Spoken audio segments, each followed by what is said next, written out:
Selamat Sabat buat kita semua. Pagi ini ketepatan hari Sabat. Jadi aku bilang hari Sabat. Kalau tidak hari Sabat jadi aku bilang selamat pagi ya. Kalian udah tahu kenapa aku jadi salamnya itu berbeda-beda, karena tadinya aku mau bikin setiap hari Sabat videonya, cuman karena terlalu panjang jadi aku setiap hari untuk baca firman Tuhan ya. Setiap pagi juga, maksudku di pagi hari gitu. Jadi di sini akan kita lanjutkan firman Tuhan ya, sedikit mengulang lagi di video yang lalu itu membahas tentang hal pengajaran yang sesat. Jadi kita udah tahu ya, kalau kita merasa bingung, aduh gimana nih cara cari nanti kalau ada nabi-nabi palsu atau pengajaran yang palsu yang seperti mengatasnamakan Tuhan Yesus ya, pengajaran Kristen tapi dia melenceng. Nah, tapi Tuhan sudah katakan di sini lebih gampangnya adalah dari buahnya lah kalian melihat apakah itu benar apa enggak. Kan kalau kita seperti manusia, kalau kita melihat manusia itu melakukan ya apa yang dilakukan firman Tuhan dan dia tidak melenceng ya kan, dia ada yang mengatakan oh ini firman Tuhan, ternyata dia mengambil keuntungan dari setiap si A, si B, si C, atau dia melakukan hal yang jahat di mata Tuhan ya, padahal dia mengaku dia misalnya nabi, atau dia mengaku dia seorang pendeta, atau dia mengaku sebagai seorang pemuka agama atau yang lain-lain. Jadi kita bisa lihat dari situ. Jadi kalau dia memang benar-benar dia baca firman Tuhan, dia ajarkan firman Tuhan dan sifatnya juga sesuai dengan firman Tuhan itu ya, buahnya juga seperti dibilang di firman juga adalah buah yang baik, buah yang manis, dan kita ya berarti benar-benar. Tapi kalau melenceng artinya semuanya itu kan harus ibaratnya A ya A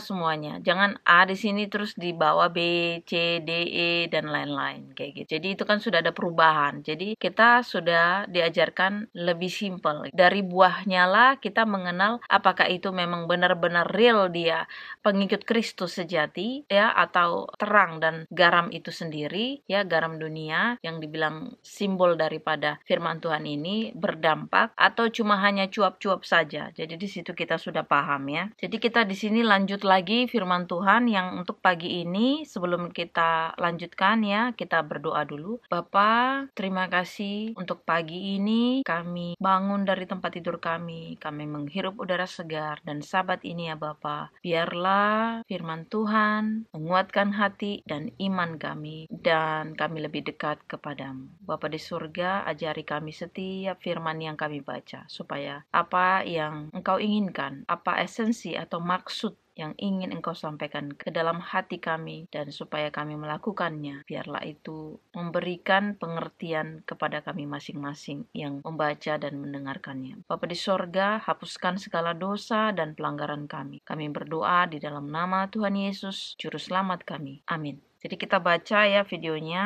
biar nggak lama. Matius 7 ayat 24 sampai 27. Dua macam dasar. Setiap orang yang mendengar perkataanku ini dan melakukannya, ia sama dengan orang yang bijaksana yang mendirikan rumahnya di atas batu. Kemudian turunlah hujan dan datanglah banjir. Lalu angin melanda rumah itu, tetapi rumah itu tidak rubuh sebab didirikan di atas batu. Tetapi setiap orang yang mendengar perkataanku ini dan tidak melakukannya, ia sama dengan orang yang bodoh yang mendirikan rumahnya di atas pasir. Kemudian turunlah hujan dan datanglah banjir, lalu angin melanda rumah itu sehingga rubuhlah rumah itu dan hebatlah kerusakannya. Jadi di sini kan udah jelas banget lagi. Ini berkaitan semua ya, kayak berturutan semuanya. Jadi dari mulai peneguran ya, peneguran itu artinya sebelum peneguran kan sudah dikasih tahu firman Tuhan ya. Sebelum kita negor ya, kita seperti kita ambil dulu balok dari mata kita,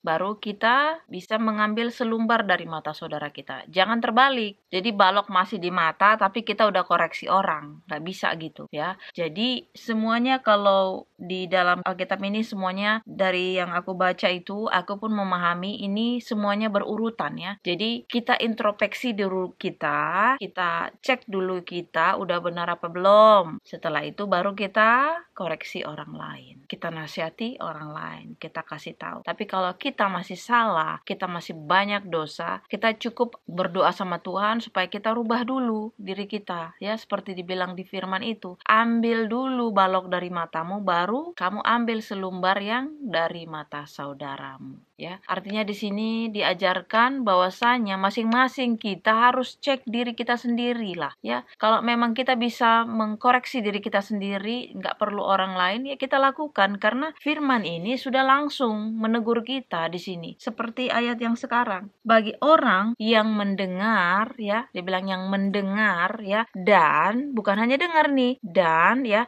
bagi orang yang mendengar perkataanku dan melakukannya, ia sama dengan orang yang bijaksana. Bagi orang yang mendengar tapi tidak melakukan, dia adalah orang yang bodoh. Dan sama seperti perumpamaannya itu, kalau orang yang bijaksana mendirikan rumahnya di atas batu. Jadi pada saat angin, hujan atau badai, dia tetap kokoh. Karena apa? Dia bertumbuh, ya, bahkan dia menunjukkan seperti kayak kuasa, ya, di dalam diri kita yang tadinya kita itu lemah, kita dikuatkan, ya, pada saat diterpa masalah contohnya. Nah, kalau untuk orang yang bodoh tadi, ya cuman hanya dengar tapi dia nggak melakukan firman itu. Jadi pada saat ada masalah dia lupa dengan firman itu. Dia tidak menghidupi firman itu. Akhirnya dia terjatuh, ya. Ibaratnya dikoyak-koyak oleh iblis. Jadi kita itu bisa jadi, ya itu tadi, marah, kesedihan, ya. Kesedihan yang artinya tak berujung. Kesedihan yang nggak ada obatnya. Kalau dibilang firman Tuhan ini juga menyembuhkan kita, ya. Firman Tuhan ini juga menguatkan kita. Firman Tuhan ini juga memperlengkapi kita berperang melawan si jahat, si iblis, ya. Peperangan kita itu di pikiran kita sendiri. Peperangan itu juga di kehidupan kita ini. Jadi kalau kita lemah, kita gampang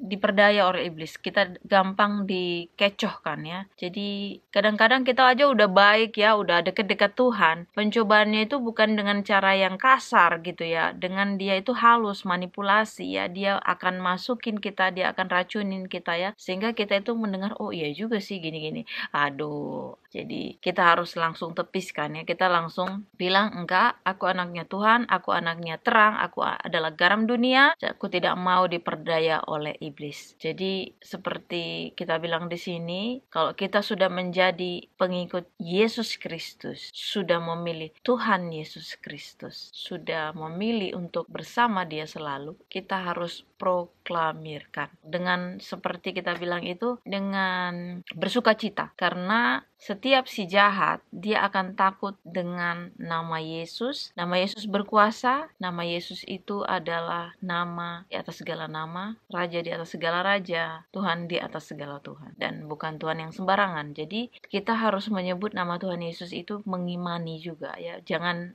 hanya bilang aduh Tuhan Yesus gini-gini tapi kita nggak mengimani, ya. Bahkan kadang-kadang kita jadi seperti meragukan, padahal Tuhan Yesus sudah kasih kita mukjizat begitu banyak sekali. Tapi karena kita tidak dekat-dekat selalu, kita lupa, ya, dengan mukjizat yang banyak dalam kehidupan kita, kita lupa. Makanya aku bilang, kalau kita sudah dipakai Tuhan, tetap aja dekat, tetap terus. Jangan dikasih kendor. Terus baca firman, terus doa, ya, terus. Karena seperti aku bilang, sebelum kita diangkat ke surga, sebelum kiamat, ya, sebelum penghakiman, kita itu masih daging, ya, masih gampang termanipulasi kalau kita mengandalkan kedagingan ini. Tapi kalau kita mengandalkan Tuhan Yesus kita, Sang Juru Selamat itu, ya, Raja Damai, kita akan merasa damai sebelum kita dibawa ke surga, sebelum kita menghadap ke Bapa kita. Inilah doa dan harapan kita, tidak gampang, tetapi marilah kita mau dibentuk sama Tuhan Yesus, dibentuk kita masing-masing pribadi lepas pribadi kita. Karena kita akan mempertanggungjawabkan apa yang telah kita lakukan, ya, selama di dunia ini. Dan kalau kita melakukan yang baik di mata Tuhan, berkenan di hadapannya, Tuhan pasti senang, ya. Tuhan pasti mengatakan engkau layak anakku. Inilah doa dan harapan kita berdoa. Bapa di surga, di sini anak-anak mengucap syukur Bapa atas firman-Mu yang menyehatkan, yang menguatkan, yang mengajari kami. Supaya kami Bapa bijaksana mendengar firman-Mu dan melakukan firman-Mu. Bapa, tidak mudah karena kedagingan ini akan selalu bertentangan Bapa dengan firman-Mu. Karena kedagingan ini sangat lemah. Bapa, ajari kami, kirim Roh Kudus-Mu kepada kami masing-masing supaya kami kuat Bapa menghadapi peperangan terhadap si jahat selama hidup di dunia ini. Bapa di surga, surga, kami mengucap syukur juga buat hari ini, buat hari Sabat. Kiranya Engkau berkati Bapa sepanjang hari ini. Biarlah Bapa juga Engkau memberikan kesembuhan, kesehatan kepada siapapun yang sedang sakit. Engkau memberikan juga berkat-berkat kepada siapapun, Bapa. Bapa di surga, ampunkan segala dosa dan pelanggaran kami. Kami berdoa di dalam nama Tuhan Yesus, Juru Selamat yang hidup. Amin. Terima kasih. Tuhan Yesus memberkati. Selamat Sabat buat kita semua. Amin.